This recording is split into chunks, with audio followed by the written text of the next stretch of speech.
নমস্কার বন্ধুরা, কেমন আছেন সবাই? আজ পিঠের পর্বে সবাইকে আমন্ত্রণ জানালাম। গঙ্গাসাগরের বনেদি রান্না ও পরিবেশ ইউটিউব চ্যানেলে সবাইকে আমি পিঠের পর্বে আমন্ত্রণ জানালাম। এখন শীতকাল মানেই পিঠে পুলি, আর শীতকাল মানেই যেমন বড়ি দেওয়ার একটা পর্ব শুরু হয়ে যায় বাঙালিদের ঘরে ঘরে, সেরকম শীতকাল মানেই প্রতি বাঙালির বাড়িতে বাড়িতে পিঠে পুলি। আর পৌষ সংক্রান্তিতে চলেই এসছে প্রায়, তো আজ আমি ওই ধরনের একটা রেসিপি নিয়ে হাজির হয়ে গেছি। চুষি পিঠে বানাবো। এই দেখুন, এই কাপেরই আমি কাপটা মেপে 1 কাপ নিচ্ছি চালের গুঁড়ো। আপনারা বাটি মেপেও নিতে পারেন, আপনাদের পছন্দ মতো যতটা পরিমাণ করবেন পিঠেটা সেই মতো চালের গুঁড়ো নিয়ে নেবেন। আমি 1 কাপই চালের গুঁড়ো নিয়েছি, একটু বড় সাইজের কাপ, তো এটাতে 200 গ্রাম ধরে, তো আমি সেই অনুসারে 1 কাপ চালের গুঁড়ো নিয়েছি। এই পিঠেটা করতে যেমন খুব ভালো লাগে, খেতে ততটাই সুন্দর লাগে। এই দেখুন, 1 চিমটি লবণ দিয়ে দিলাম। খুব একটা বেশি লবণ দেওয়ার দরকার নেই, অল্পই আমি লবণ দিয়েছি। লবণ দেওয়ার পরে যে জিনিসটা করতে হবে সেইটা হচ্ছে অল্প পরিমাণ আমি ঘি নিয়ে নিলাম। ঘিটা ব্যবহার করলে খুব সুন্দর একটা অ্যারোমা আসে, পিঠেটা খেতে দারুণ লাগে।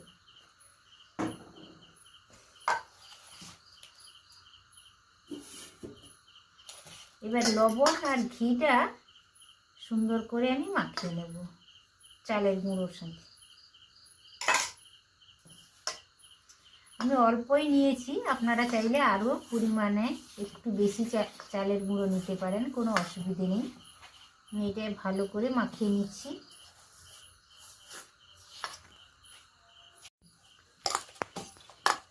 এই দেখুন বন্ধুরা, একটা সুন্দর ডো বানিয়ে নিয়েছি। অল্প একটু ঘি দিয়েছি আর অল্প একটু লবণ দিয়েছি। তো এটা 10-15 মিনিটের জন্য একটা ঢাকনা চাপা দিয়ে আমি রেখে দেব।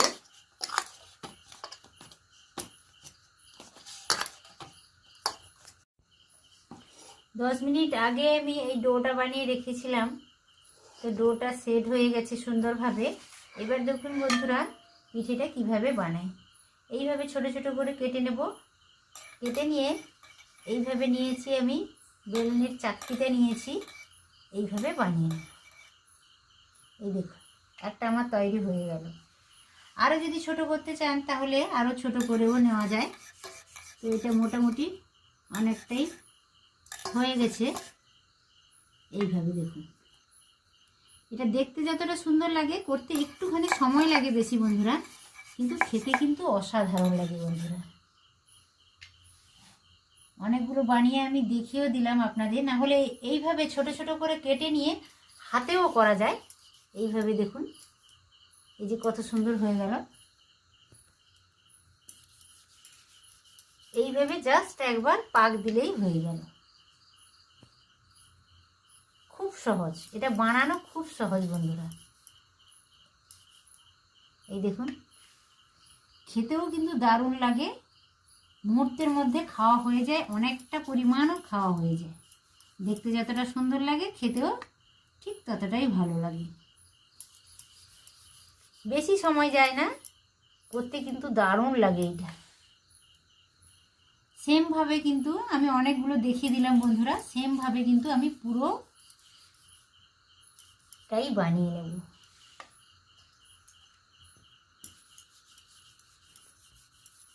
আর এই ডোটা অনেক সময় থাকার জন্য একটু শক্ত হয়ে যাবে, এইভাবে হাত দিয়ে একটু নাড়াচাড়া করে নিতে হবে।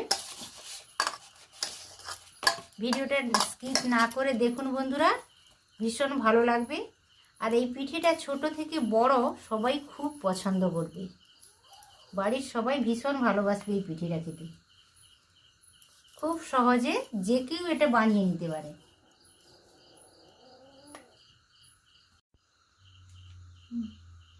এই দেখুন বন্ধুরা, চুষি পিঠেটা একেবারে কমপ্লিট হয়ে গেছে, বানানো কমপ্লিট হয়ে গেছে। দেখতে কতটা সুন্দর লাগছে দেখুন, একেবারে ঝরঝরে হয়েছে। এই দেখুন, নাড়া দিলে পুরো নড়ে যাচ্ছে, একটার গায়ে একটা লেগেও নেই। দেখেই বুঝতে পারছেন যে একেবারে আলাদা আলাদাভাবে পড়ে আছে। দেখুন কত সুন্দরভাবে বানিয়ে নিয়েছি। ডোটা একটু শক্ত টাইপের করে বানাতে হবে। একেবারে নরম করলেও অসুবিধা, আর খুব শক্ত করে দিলেও অসুবিধা। তো এইভাবে বানিয়ে নিতে হবে। ডোটা আমার কমপ্লিট হয়ে গেছে। আর উনানে দেখুন একটা কড়াইও বসিয়ে দিয়েছি আমি। এবার উনানটা আগে এক প্যাকেট দুধ নিয়েছি, দুধ প্যাকেটটা কেটে আমি দিয়ে দেব।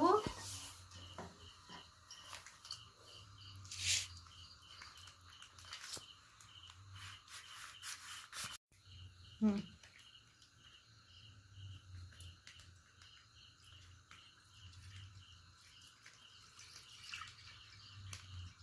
500 গ্রাম লিকুইড দুধ নিয়েছি, এক প্যাকেট দুধ নিয়েছি। দুধটা ঢেলে নিলাম কড়াইতে।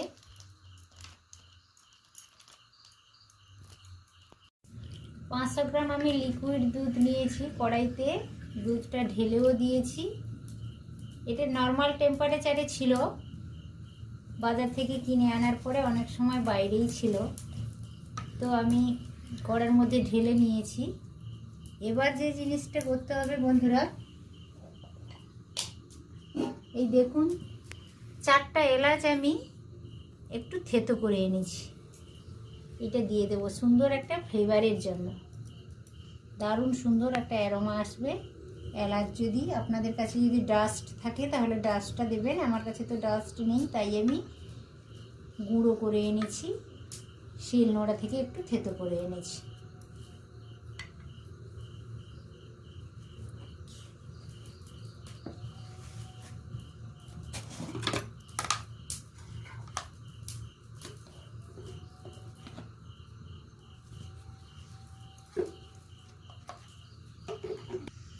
আর দেখুন আধা চামচ আমি ঘি নিয়েছি, ঘিটা দিয়ে দিলাম।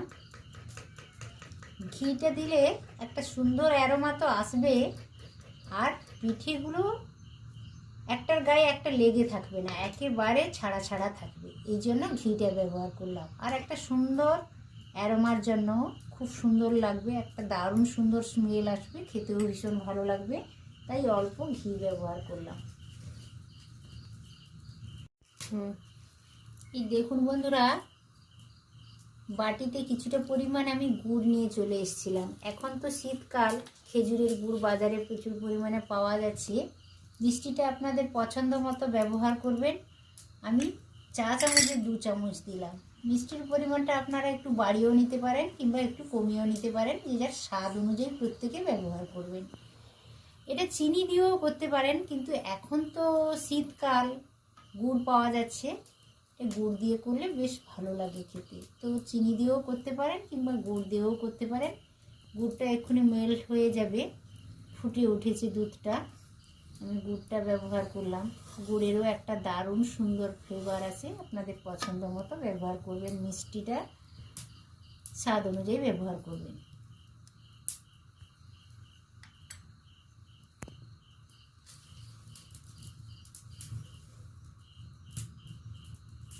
ব্যবহার করার সময় দুধে খুব সাবধানে ব্যবহার করবেন। যারা উনানে করবেন কিংবা যারা গ্যাসে করবেন, একেবারে আঁচটা কমে, উনানে যারা করবেন একেবারে আঁচটা কমিয়ে দিয়ে করবেন। আর যারা গ্যাসে করবেন তারা একেবারে লো ফ্লেমে দুধটা মিশিয়ে দেবেন, না হলে অনেক সময় দুধের সাথে গুড়টা দেওয়ার সাথে সাথে একটা ছানা কাটা ভাব চলে আসে, সেইটা যেন না হয়। খুব লো টেম্পারেচারে, উনানে কিংবা গ্যাসে সবাই লো টেম্পারেচারে করবেন, তাহলে আর দুধটা ছানা কাটা ভাব আসবে না বা কেটেও যাবে না। এই দেখতে পাচ্ছেন কোনো কিছু হয়নি, সুন্দরভাবে দুধটা আছে।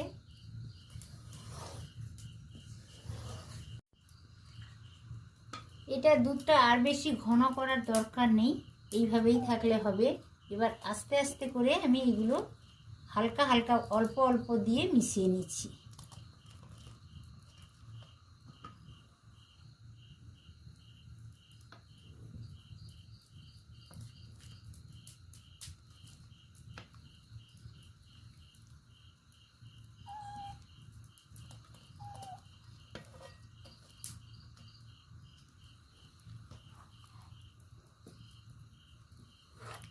এইভাবে ভালো করে একটু মিশিয়ে নিলাম।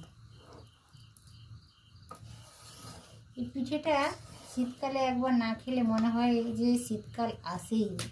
দারুণ লাগে বন্ধুরা, ছোট থেকে বড় সবাই এটা খেতে ভীষণ পছন্দ করবে।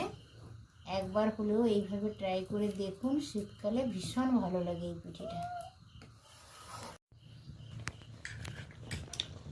খেজুরের গুড় দিয়ে চুষি পিঠেটা আমার একেবারে কমপ্লিট হয়ে গেছে বন্ধুরা। এখন আমি নামিয়েও নিলাম।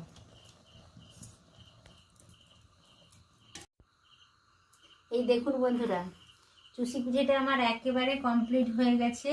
দেখতে কতটা লোভনীয় আর কতটা সুন্দর হয়েছে দেখুন। এইভাবে আপনারাও শীতকালে ট্রাই করে দেখুন, আপনাদের সকলেরই ভালো লাগবে।